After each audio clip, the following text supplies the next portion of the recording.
it's Jess with CFit Studio. I wanted to go over an important method of working out that people use all the time, whether they are novices or advanced. And there is a specific way to use it to not incur injury, but to help overload the muscle and get you past potentially a plateau, or to help you get stronger, more powerful. It's called momentum. Okay, so usually people will come into a gym, whether they know what to do or not, and they'll just start banging weights around, and they'll try to push weight. You've seen my overhead ones. They'll go over here like this. They'll go and they'll do deadlifts, lifting their hips. They'll do a bunch of crazy stuff to generate momentum, lift as much weight as high and as fast as they can. That's not always the goal when it comes to working out.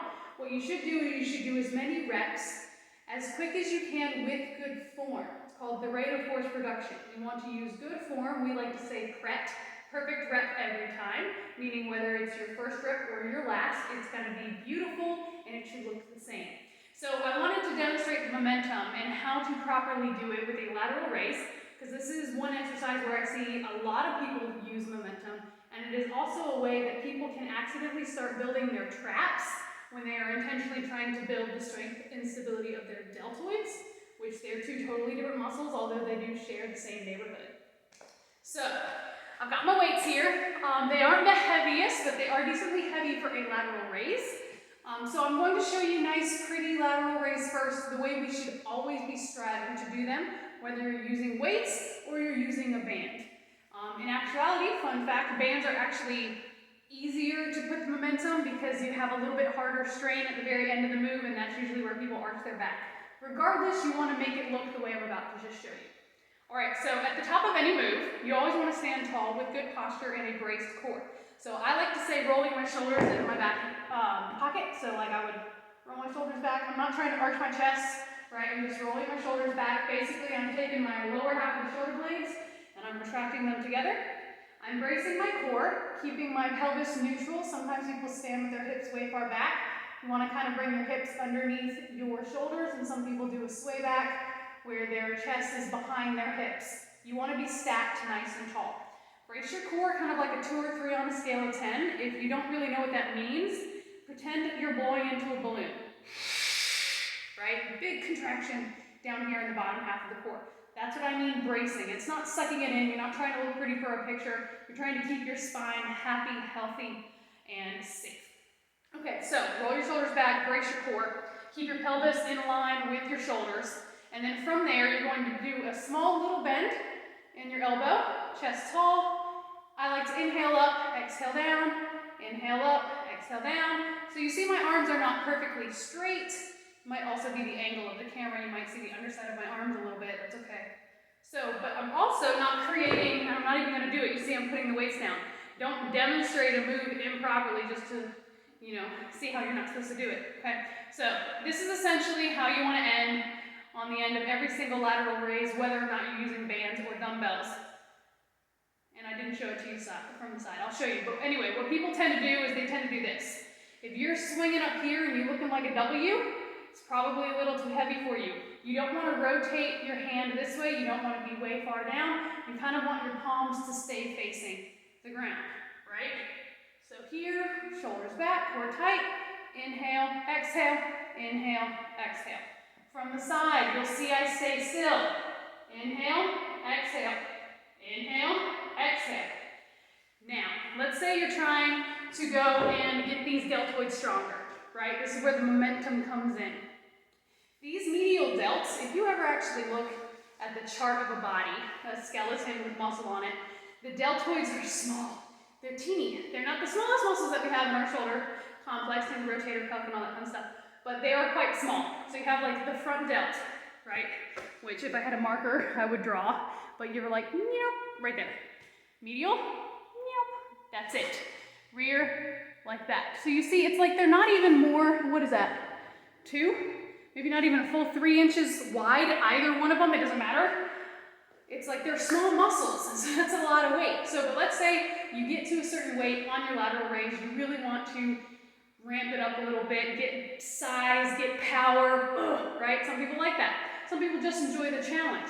Either way, it's fine. I'm one that does all of it. I like the challenge, I want to be safe, I want to be strong, I want to be functional, but I also want to look fine. It's all fine. What matters is if you do it correctly and you're not risking injury while you do it. So now I'm going to show you how to do momentum with the same weights. I mean, it'll apply with the same weights, but it should be applied to heavier weights if you can't quite maintain proper form. So this is not saying use momentum.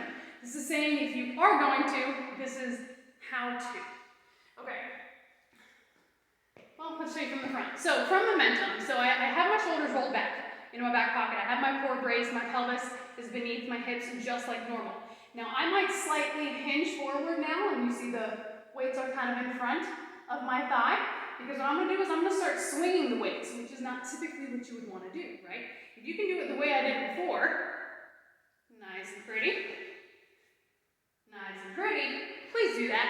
Don't use momentum if you don't need to, okay? But if you're trying to overload the muscle, brace that core, inhale, swing it, and you're going to stop, right?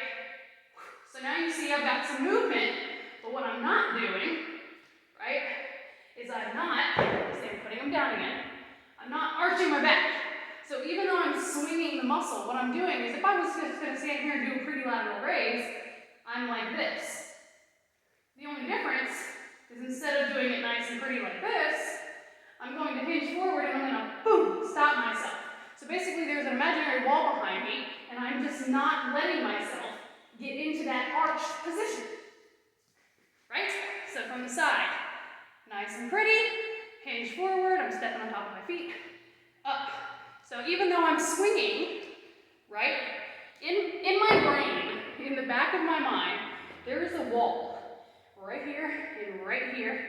And the wall might have moved down a little bit for the sake of the momentum, but once I move back here, boom, this is the wall. I can't move, right? So even though you use momentum to get the weight started, your end position, your control position does not change, okay? So my heart rate's up with all of these lateral raises. All right, roll shoulders back, brace core. Momentum, slight hinge forward. Right, from the side, nice and pretty. Momentum. I still end in this same position. When it comes to the lateral raise specifically, one of the things that helps that is if you keep that retraction of the shoulder blades, like I mentioned at the very beginning, roll those shoulders back and really squeeze them. Don't ever lose that and squeeze your shoulder blades together at the top. That will prevent you from arching your back. You can't really do that and do this at the same time. Plus, can you guys see all that strain that I've got in my low back to not fall backwards? So a lot of issues that you might find in working out actually has nothing to do with the move itself or the fact that you're working out.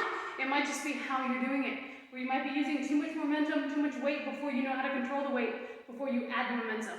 All I recommend and ask is please start slow. You can always start lower and go higher in weight. Put your ego away.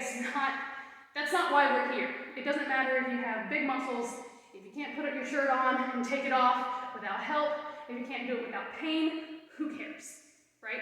Your exercise is supposed to help enhance your life, whether that is just, I want to go hiking and I don't want to have to prepare for my hike, or I want to jump into a Spartan race like I like to, or if it's just, I want to look good. It doesn't matter, it needs to enhance your life, not take away from it. So no matter what, make sure you're doing it well. This law also applies to squats, overhead snatches, all of it. You want to make sure that you can control the form first. Don't just throw the weight around uncontrolled. If you guys have any questions, please let us know. I'm going to stop myself short because I have a tendency to ramble. This is why we're here though. We can help you. We can figure it out, what it is that you want to get done, how you want to do it, what you have at hand. Sometimes people have a whole gym at home. We're doing a lot of virtual stuff because of the virus going around. If you want, we can help you be successful and still show you how to use what weight you have to reach the goal that you want. Anyway, if you guys have any questions, let us know, and have an amazing week. I know it's rainy, but don't let that put a damper, hey, pun intended, on the progress towards your goals, okay? Rain is rain, we take showers, we get wet. Don't let that stop you. Get out, get active, enjoy life, enjoy nature. Alrighty guys, have a good week. Thank you, bye.